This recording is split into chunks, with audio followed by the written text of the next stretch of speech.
I saw you earlier than that. Really? In Maryland. I was playing with Rhonda Vincent's family. For decades, Alison Krauss was the safest bet in music. Flawless tone, unshakable control, a voice that felt almost untouched by time. Then, without warning, something started to go wrong. Not publicly at first, not dramatically, just small moments where the sound didn't come when it was supposed to. On-stage pauses, studio sessions that quietly stalled, and an unsettling realization that the very thing that defined her career was no longer guaranteed. Now, Alison Krauss is back in the headlines, and not for a chart-topping hit or a surprise collaboration. What's resurfacing is a chapter of her life most fans never fully understood. A struggle that unfolded slowly, privately, and at times, painfully. And the deeper you look, the more surprising it becomes. The story before the spotlight. Alison Maria Krauss's story begins in Decatur, Illinois, where she was born to Fred and Louise Krauss. Her father, Fred, had come to the United States from Germany in 1952 at just 12 years old. An academic at heart, he once taught German while working toward a doctorate in psychology, before eventually shifting into a career in real estate. One of his properties would later gain an unexpected kind of fame, a house in Urbana that became an indie rock landmark after appearing on the cover of American football's debut album. Her mother, Louise, came from a creative family with German and Italian roots. A gifted illustrator, she worked across magazines and textbooks, bringing art into everyday life. Fred and Louise met while studying at the University of Illinois, and after a short stay in Decatur, they settled in Champaign. That's where Alison and her older brother, Victor, grew up. Music was simply part of the household. Louise played banjo and acoustic guitar, so folk music was always in the air. At the same time, Alison was very much a kid of the radio. She loved Gary Numan's Cars and gravitated toward classic rock bands like Foreigner, Bad Company, and ELO. Victor was just as musically inclined, playing piano and double bass in high school before going on to build his own career in jazz and rock. Talent, it seemed, ran deep in the family. Interestingly, the violin wasn't love at first sight. Alison began classical lessons at the age of 5, largely because her mother insisted. Practice didn't always come easily, and she wasn't especially eager at first, but she stayed with classical training until she was 11. Louise was a constant motivator, encouraging her daughter to stay busy and explore everything from music and art to sports. For a while, roller skating was a serious passion. As a teenager, Alison even faced a real crossroads: music or roller derby. Music, of course, won. The turning point came when her mother heard about a bluegrass fiddle contest. Together, they picked up a book and a record, Richard Green's Duets, and jumped in head first. Only later did Alison realize that the album featured many of the musicians she would come to idolize, including J.D. Crowe, Tony Rice, and Sam Bush. Learning those tunes opened a door, and in her own words, everything seemed to fall into place. Once bluegrass entered her life, Alison became a devoted student of the genre. She often explained that bluegrass shared more in common with folk music than with modern country. It was acoustic, rooted in tradition, and instantly recognizable by its banjo-driven sound. What drew her in most was its simplicity. The songs weren't about trends or passing moments. They focused on timeless themes like family, faith, home, and the land. It didn't take long for the bluegrass world to notice her.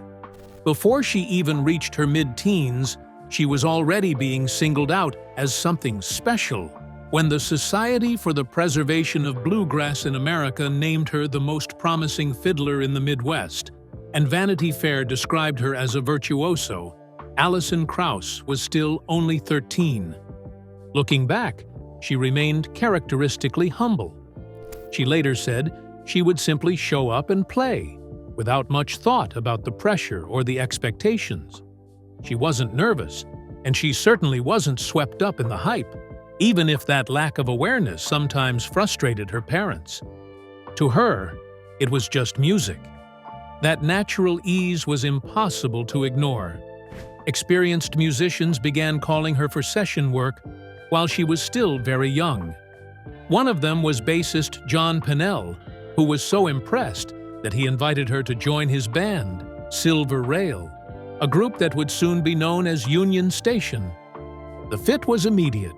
Her energetic performances with the band led to a recording contract with Rounder Records, placing her on the same label as one of her heroes, J.D. Crowe.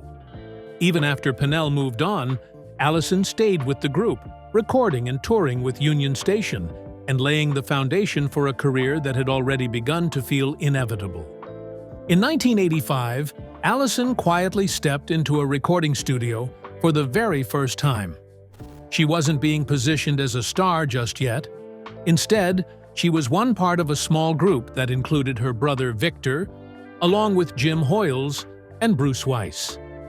The album was called Different Strokes, released on a tiny independent label known as Fiddle Tunes. It wasn't a blockbuster, but it did exactly what it needed to do. It introduced the industry to a rare talent.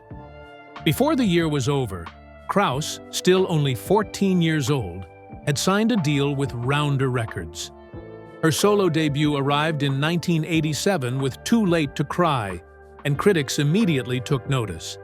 The album also introduced the world to her backing band, Union Station. At the time, the lineup included Jeff White on guitar, Alison Brown on banjo, and Victor Krauss on bass. They weren't just a support act, they were a serious bluegrass outfit. Their skills were proven the very next year when they won the National Band Championship. Momentum kept building. In 1989, Krauss and Union Station released Two Highways, earning a Grammy nomination for Best Bluegrass Recording. They didn't win that year, but it turned out to be only a brief delay. In 1990, Krauss released I've Got That Old Feeling, and this time, the Grammy came with it. That level of recognition was almost unheard of for a bluegrass artist in the late 1980s. Krauss wasn't just succeeding, she was rewriting expectations for the genre, laying the groundwork for a much bigger breakthrough. Around this time, Union Station began to settle into the lineup that fans would come to recognize as definitive. Adam Steffi took over on mandolin, Ron Block handled banjo and guitar, Barry Bales played bass, and Tim Stafford joined on guitar. When Stafford later moved on, Dan Tyminski stepped in, completing what would become one of the most iconic lineups in bluegrass history. In 1992, Alison Krauss and Union Station released Every Time You Say Goodbye. The album showcased her wide-ranging taste and began to cross over, finding space on the country charts. Her music videos started appearing on CMT, signaling that her audience was growing beyond traditional bluegrass circles. 2 years later, I Know Who Holds Tomorrow pushed even further and performed even better. Then came the defining moment. In 1995, Krauss released Now That I've Found You, a collection, a compilation that changed everything. The album soared to number 2 on the country charts, broke into the pop top 10, and sold over 1 million copies. Almost overnight, Alison Krauss became the public face of bluegrass in the 1990s. Rather than slow down, she kept moving forward. Krauss and Union Station followed that success with So Long, So Wrong in 1997. Then Forget About It in 1999, continuing to expand their sound and audience. The next chapter pushed her influence even further. In 2000, Krauss joined forces with bluegrass legends like Ralph Stanley and John Hartford for the soundtrack to Oh Brother, Where Art Thou? The project became a cultural phenomenon and a multi-platinum success. By the time Krauss and the band hit the road in the summer of 2002 for a North American tour with that all-star lineup, their popularity had reached a level few could have imagined just a decade earlier. The collaboration that shouldn't have worked. On paper, Robert Plant and Alison Krauss could not have seemed more different. One was the golden-voiced frontman of one of the loudest rock bands in history. The other was a soft-spoken bluegrass and country virtuoso, known for her calm, almost fragile delivery. Their voices, their stage presence, even their musical worlds sat at opposite ends of the spectrum. And yet, when they came together, something unexpected happened. That unlikely partnership produced Raising Sand, an album that didn't just succeed, it took over. The project earned 5 Grammy Awards each, including Album of the Year and Record of the Year, and instantly became a textbook example of musical chemistry. With that kind of success, rumors followed fast. Many assumed the intensity of their connection had to be romantic, but the truth was far less dramatic. There was no secret relationship behind the scenes, just a deep artistic bond built on mutual respect. Their story actually began years earlier, in 2004, at a tribute concert honoring blues legend Lead Belly.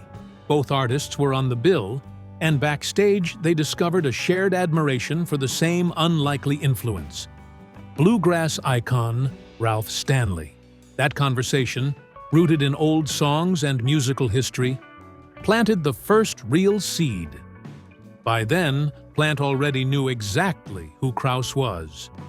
Years earlier, he had heard her voice drifting out of a pub in Shropshire, and was so struck by it that he pulled his car over just to write her name down. Her sound stayed with him, so when the idea of working together finally came up, he didn't hesitate.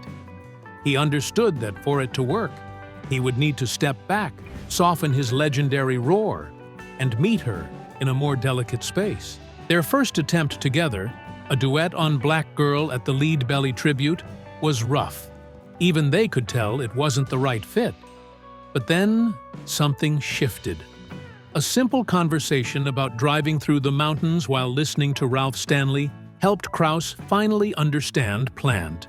Not the rock icon, but the artist underneath. From there, the path became clearer. The studio process was anything but easy. The early sessions were slow, awkward, and often frustrating.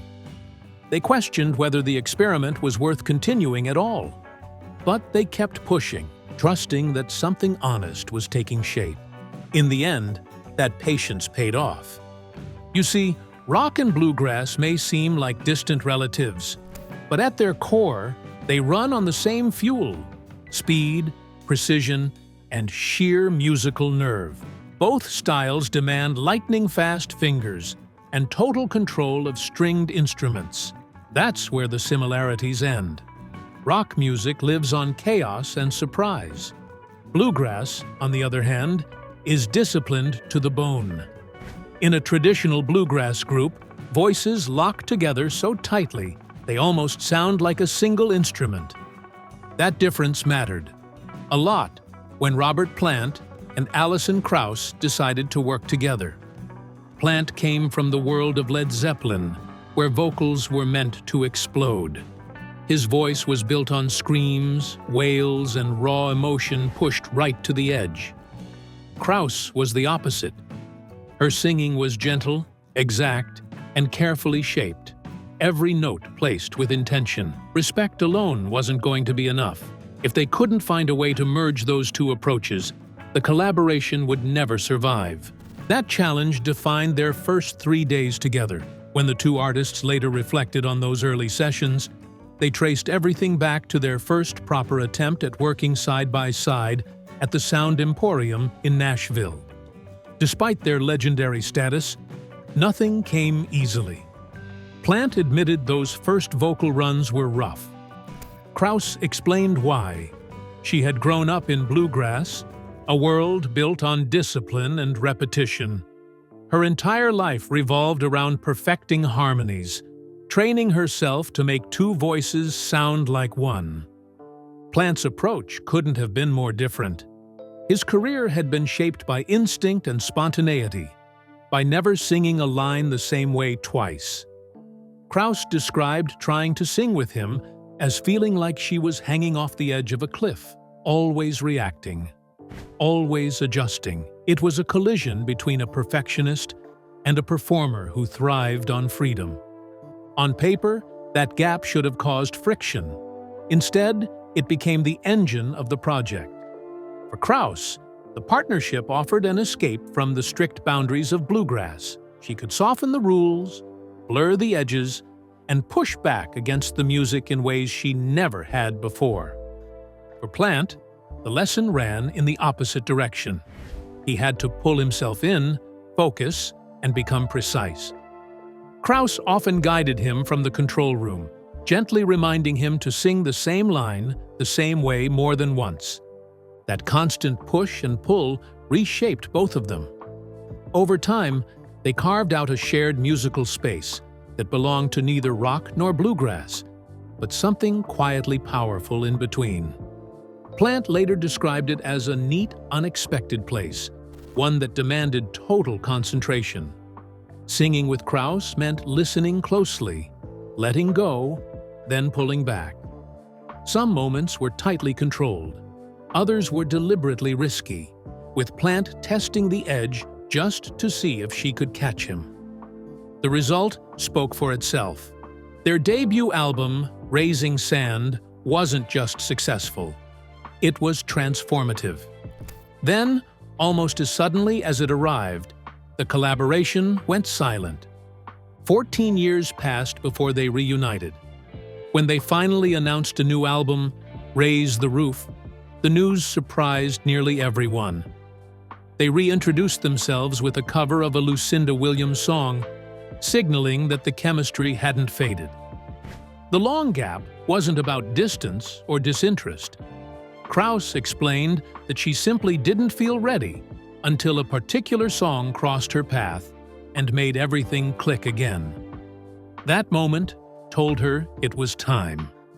Now older and more experienced, Krauss wanted the new project to feel like it was moving forward, not looking back. They brought new musicians into the fold, and that fresh energy deepened their harmonies even further. Plant felt the same sense of renewal, describing the process as a kind of musical getaway, an unexpected but perfect destination sparked by hearing the right song at the right time. Raise the Roof blended deep musical roots with new discoveries. Plant was especially eager to weave in the English folk traditions he had loved since his youth. With T-Bone Burnett once again producing, the album featured reinterpretations of songs by legends from across the musical spectrum. It didn't dominate award shows the way their first album had, but it didn't need to. The record topped independent charts, climbed high in country rankings, and landed comfortably on international lists. For such an unlikely pairing, that alone said enough. As for the long-running rumors about romance, both artists finally put those to rest. Whatever spark people see between them has nothing to do with love affairs or secret relationships. The connection has always been musical, then and now. And if it were anything else, Plant joked, they would have been in serious trouble by now. The latest on Alison Krauss is breaking headlines. Alison Krauss walks up to the microphone, ready to sing. The band is set. The room is quiet. She opens her mouth and nothing comes out. For someone who had spent nearly 3 decades at the very top of her craft, rising from a teenage fiddle prodigy to one of the most respected voices in modern music, it was unthinkable. That pure, floating soprano that had defined her career simply stopped cooperating. On stage, her voice would shut down. In the studio, it would close up completely. It wasn't just figurative either. The tension was physical, painful, and impossible to ignore. In 2013, the reason finally had a name. Krauss was diagnosed with dysphonia, a condition that affects the voice and can stem from a range of underlying issues. It was serious enough that she had to cancel major appearances, including a highly anticipated performance at the IBMA World of Bluegrass Festival in Raleigh. For an artist known for reliability and professionalism, stepping away like that was no small decision. Dysphonia isn't a single, simple diagnosis. It's an umbrella term that covers problems like vocal trauma, chronic inflammation, or damage to the vocal cords. For a singer, the symptoms are brutal: a hoarse or rough sound, constant dryness in the throat, and, worst of all, the loss of control in the upper register. Those high, delicate notes Krauss was famous for became almost unreachable. There was no quick fix, no pill, no shortcut. The main prescription was the one thing a performer dreads most: complete vocal rest. That meant canceling shows and stepping away from the stage, with no clear timeline for a return. Her team remained hopeful, suggesting that with proper care and rest, recovery would come. Still, the uncertainty lingered. This struggle wasn't new. Krauss had spent years moving in and out of voice clinics, dealing with a sensation she described as her throat tightening to the point where singing felt like forcing sound through a tiny straw. It was maddening. Physical therapy offered little relief, and the frustration kept building. The breaking point came in 2015 during a show in Utah with Union Station. As the concert began, Krauss stepped forward to sing the opening line and found herself completely unable to do it. The moment was deeply embarrassing. One of her bandmates had to step in and carry the performance while she stood there, stunned.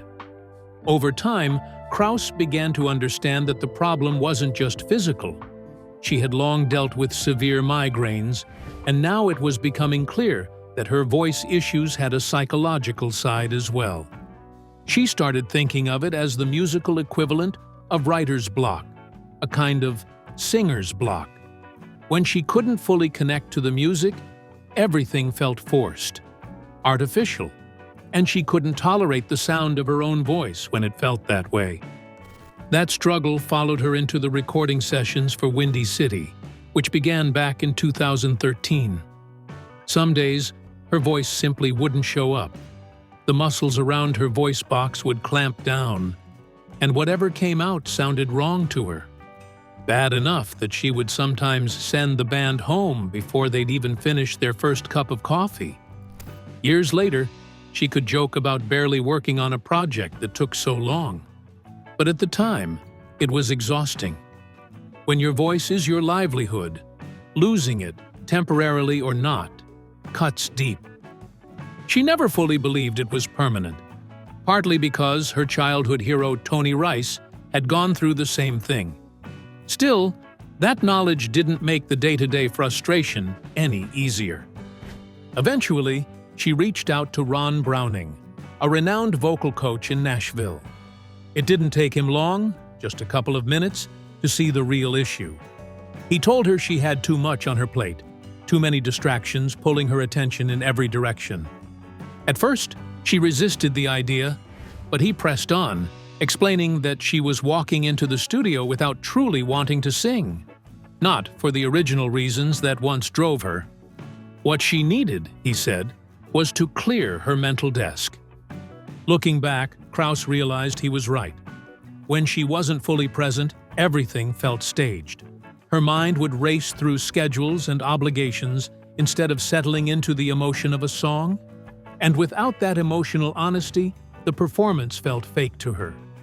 Her body responded accordingly. When the music didn't feel authentic, her voice would simply shut down. What started as a mental block became a physical barrier she couldn't push through. In the end, it was a sobering realization. The problem wasn't just in her throat. It was in the pressure, the distraction, and the loss of presence.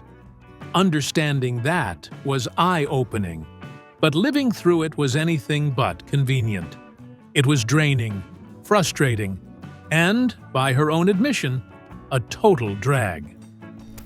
After teaming up with vocal coach Ron Browning, Alison was finally able to bring Windy City across the finish line. The album marked her first solo release in nearly 18 years, even though the project itself stretched over 3.5 long, uneven years. It wasn't rushed, and it certainly wasn't easy, but it was intentional. The atmosphere of Windy City grew out of two key influences. One was a collection of moody, black-and-white fashion photographs from the 1960s by Bob Richardson, images filled with quiet strength and unspoken emotion. The other was producer Buddy Cannon. Krauss had worked with Cannon before, lending vocals to projects for artists like Jamie Johnson, and she quickly realized she wanted his instincts guiding her own record. When she asked him to produce it, his answer was immediate and enthusiastic. They began simply, sitting together at Cannon's computer and searching for songs. At first, they joked about only choosing material older than Krauss herself, but that idea didn't last long once reality set in. Dates quickly became irrelevant. What mattered more was how the songs flowed together and how they felt as a complete body of work. Even though the album carries a strong sense of melancholy, Krauss didn't consciously aim for that tone. She only noticed it once the record was finished. To her, it wasn't about despair. It was about loss paired with resilience, sad, but never weak. The tracklist reflects that balance. There are a few familiar classics, songs many listeners would instantly recognize, offering a comfortable entry point into the album. But the real heart of Windy City lies in the deeper cuts. Krauss and Cannon deliberately searched for overlooked songs, the B-sides that never quite got their moment. Pieces like River in the Rain, originally written by Roger Miller for a Broadway musical about Huckleberry Finn, and the title track Windy City, first recorded decades earlier by the Osborne brothers, fit perfectly into the emotional landscape they were building. One of the most personal moments on the album comes with Dream of Me. Krauss had known the song since her teenage years, first hearing it performed by Jim and Jesse McReynolds at Bluegrass festivals in the early 1980s. She had wanted to record it as far back as her first Rounder Records album in 1987, when she was just 16 years old and deeply rooted in traditional bluegrass. At the time, she only knew one version of the song and had no idea it existed outside that world. What made the moment even more special was that Buddy Cannon himself had co-written the song. Eventually, Krauss convinced Cannon and his daughter Melanie to join her in the studio and record harmony vocals. For Cannon, the experience felt effortless, almost surreal, as if time disappeared once the singing began. Still, the road to finishing the album was far from smooth. Some days, Krauss would walk into the studio and immediately know her voice wasn't going to cooperate. When that happened, everything stopped. Sessions were canceled, plans were pushed back. It was frustrating for everyone involved, and even Cannon joked about hoping to finish the album before old age caught up with him. On the good days, though, everything moved fast. Vocals could be recorded in under an hour. Looking back, Krauss later realized that if all the productive studio moments were added together, the actual recording time might have totaled only a few days. It became her favorite contradiction. She had never worked less on something that took so long to complete. Cannon remains immensely proud of Windy City, calling it one of the most meaningful projects of his career. To him, Krauss stands apart because she puts the music above everything else. She isn't focused on charts, trends, or immediate reactions. Her only concern is whether the music feels honest and whether it will still matter to her years down the line.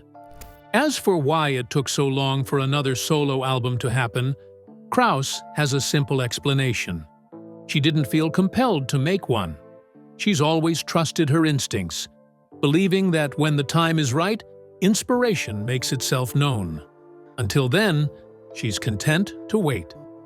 Once she did commit, the production process itself felt surprisingly easy. She brought in Cannon, known widely for his work alongside Kenny Chesney, and the partnership clicked immediately. Krauss loved watching his instinct-driven approach. She's naturally curious, always asking why a certain take worked, or what made one version feel right. Cannon, on the other hand, operates purely on feel. When something works, he knows it, and that's enough. Today, Krauss approaches performing with a new sense of trust in her voice, helped by an unusual warm-up ritual. The idea came during a moment of panic before a show in Portland, when her throat began to tighten just minutes before going on stage. She called her vocal coach, desperate for a solution. His advice was unexpected but clear. Get genuinely angry. The logic was simple. Real emotion opens the voice. It puts the body in a position of strength. So Krauss stepped outside, found a nearby tree, and started yelling at it with real conviction. It felt ridiculous, and her band watched in disbelief. But it worked. She walked on stage and sang without issue. Now, that ritual has become part of her routine. Before a show, she finds a quiet moment and lets out her frustration, sometimes aimed at nothing more than a tree. It's something she laughs about now, even joking that she wishes she'd known sooner. She could have traveled with a tiny bonsai, slowly worn down by years of pre-show shouting.